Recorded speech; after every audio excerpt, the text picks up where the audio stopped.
شوہر بہت زیادہ نادار و مفلس ہے، تب بھی اسی شوہر کے ساتھ وفاداری کرو، اس کے ساتھ غداری مت کرو۔ اگر کوئی انسان کتنا ہی زیور کا لالچ دے، کتنی دولت کا لالچ دے، کتنے ہی کاروں میں بائک پہ گھومنے پھرنے کا لالچ دے، کبھی کسی کی طرف نگاہ اٹھا کر نہ دیکھنا، اس لیے کہ اگر دنیا کے اندر کسی کے زیور کے لالچ میں پھنس کر، اگر کسی دنیا دار انسان کی لالچ میں آ کر تم اپنی آبرو کا سودا کر بیٹھو گی، تم اپنی عزت کا سودا کر بیٹھو گی، سب کچھ چلا جائے گا، دنیا میں عزت بھی چلی جائے گی اور آخرت میں تم جہنم کا ایندھن بنو گی۔ اور اگر تم نے اپنی عزت کو سنبھال کر رکھا، اپنی حیا کو سنبھال کر رکھا اور غریب شوہر کے ساتھ تم نے وفاداری کے ساتھ اپنے شوہر کے ساتھ وفاداری کی، تو نبی کا فرمان سنو، میرے آقا فرماتے ہیں جو عورت اپنے غریب شوہر کے ساتھ وفاداری کے ساتھ رہتی ہے، اپنی آبرو کا سودا نہیں کرتی، ایسی عورت کو اللہ میری بیٹی فاطمہ کے ساتھ بغیر حساب و کتاب جنت میں داخل فرمائے گا۔ اب اگر تم بغیر حساب و کتاب جنت میں داخل ہونا چاہتی ہو سیدہ فاطمہ کے ساتھ، تو اپنی آبرو کا سودا نہ کرنا، کسی کے لالچ دینے میں نہ آنا۔ یہ زیور کیا حیثیت رکھتے ہیں، زیوروں کی کیا حیثیت ہے، سونے چاندی کی کیا حیثیت ہے، اچھے لباس کی کیا حیثیت ہے، کاروں کی کیا حیثیت ہے، دنیاوی سواریوں کی کیا حیثیت ہے۔ جب تمہاری موت آئے گی تو سن لو، بڑھاپے میں مرنا ضروری نہیں ہے، جوانی میں بھی تمہیں موت آ سکتی ہے۔ اللہ اکبر، جب تمہیں موت آئے گی، اگر تم نے اپنی حیا کو بیچ کر زیورات حاصل کیے ہوں گے، یہی زیورات تمہارے بدن سے نکال لیے جائیں گے۔ اچھے اچھے لباس تم نے جو جمع کیے ہوں گے، وہ لباس بھی تم سے چھین لیا جائے گا اور تمہیں کیا پہنایا جائے گا، سادہ سا سمپل سا 2 گز سفید کپڑا جسے دنیا کفن کہتی ہے، وہ کفن تمہارے بدن سے لپیٹا جائے گا، کافور کی وہ غمگین خوشبو تمہارے بدن سے لگائی جائے گی۔ تمہاری سہیلیاں آج جو تم سے کہتی ہے چل، اس غربت میں کیا رکھا ہے، اس غربت میں کیا رکھا ہے، چل چل کر عیش کی زندگی گزار، یاد رکھنا ان ظالموں کی بات کبھی مت سننا۔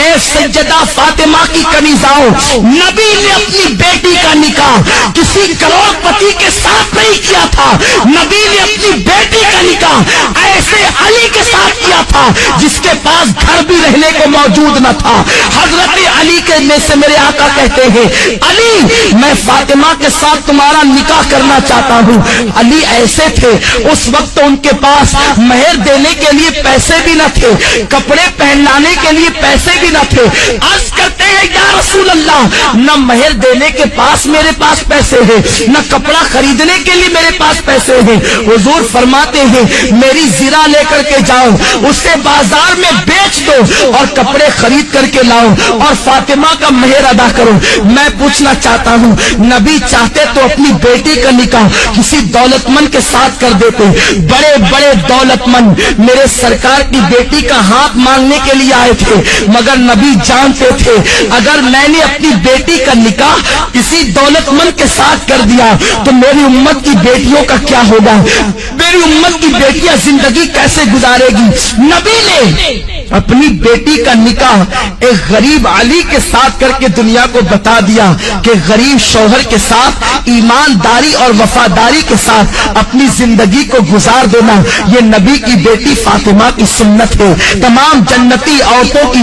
سردار کی سنت ہے۔ میرے آقا علیہ الصلوۃ والتسلیم کی کنیزاؤں سیدہ فاطمہ اتنے غریب ہی کے عالم میں اپنی زندگی کو گزارتی تھی کہ اپنے ہاتھوں سے چکی خود پیستی تھی، چکی پیسنے سے ہاتھوں میں چھالے پڑ گئے تھے، مشکیزہ بدن پر رکھ کر کے پیٹھ پر لاد کر مشکیزے سے پانی لاتی، نبی کی شہزادی کے پیٹھ پر اس مشکیزے کے کالے کالے نشان پڑ گئے تھے۔ میری بہنوں تم بھی تو اچھا لباس پہنتی ہو، نبی کی بیٹی تو 72 پیون لگی ہوئی ایک چادر اوڑھتی تھی اور ایک چادر کے علاوہ نبی کی بیٹی کے پاس دوسری کوئی چادر موجود نہ تھی۔ تم تو 3 مرتبہ پیٹ بھر کر کے کھانا کھاتی ہو، نبی کی بیٹی تو 3 دن تک کے فاتح کرتی تھی۔ کیا نبی کی بیٹی کی زندگی تمہارے لیے نمونہ نہیں ہے؟ کیا نبی کی بیٹی کی زندگی تمہارے لیے اسوہ حسنہ نہیں ہے؟ ذرا سوچو تو صحیح،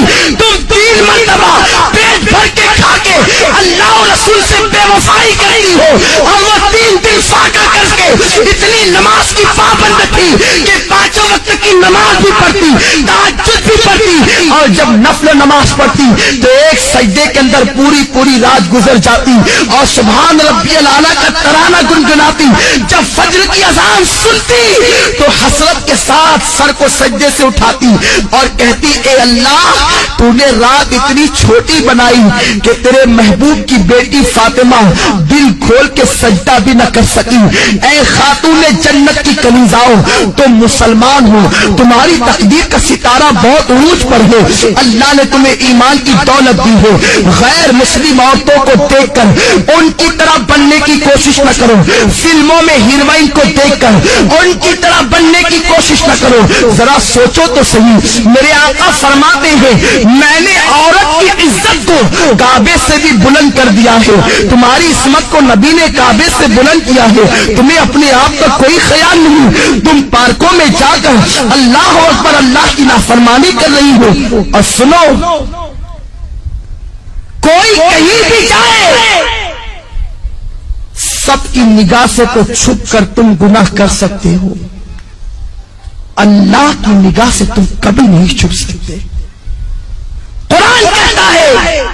ان اللہ کان علیکم رقیبا، تم جہاں کہیں ہو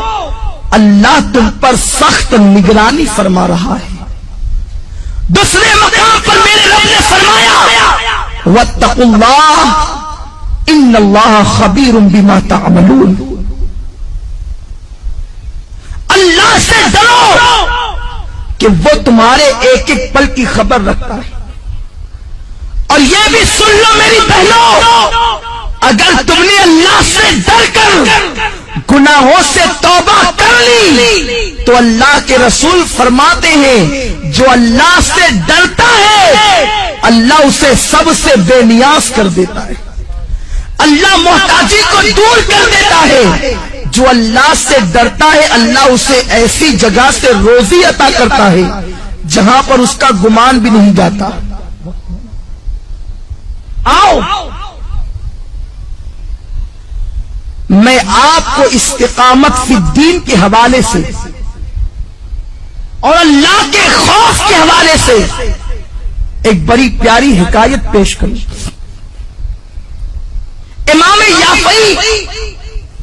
علیہ رحمت و رضوان فرماتے ہیں میری بہنیں غور سے سنیں اور اللہ کا خوف اپنے دل کے اندر پیدا کریں۔ جب ایک عورت اللہ سے ڈر کر گناہوں کو ترک کر دیتی ہے تو اللہ اس کے مقام کو کتنا بلند فرما دیتا ہے۔ امام یافعی رحمت